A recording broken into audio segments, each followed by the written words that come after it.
The pedestrian bridge was installed over the I-90 in October, and next summer visitors will be able to walk over that bridge and enjoy the south end of the park.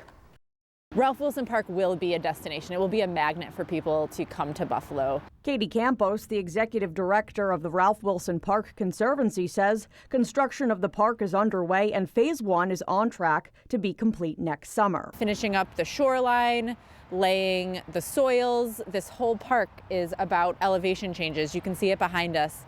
Where this used to be straight across, there's now a 30-foot sledding hill. That's a whole lot of soil to move, so that's a lot of the work that's happening right now. Crews are working on completing the south end of the park, which includes soccer and baseball fields. These are going to be incredibly high-quality fields. You see light poles. Now we're going to be able to have night games, things that we haven't had here before, that we know our community, especially young kids, who doesn't want to play under the lights at one of the best soccer fields in the community.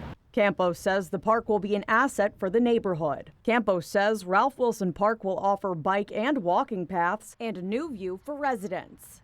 Our waterfront is a signature part of why people will be coming to take in the beauty of Lake Erie in a way that we haven't been able to yet on Buffalo's shores. So we know that this park is going to attract people from all over the world, and still we're making sure that the people who live right around this park, that this still feels like their backyard park.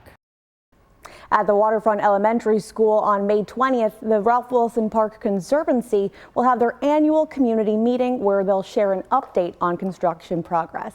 On your side in the studio, Chelsea Swift, Channel 2 News.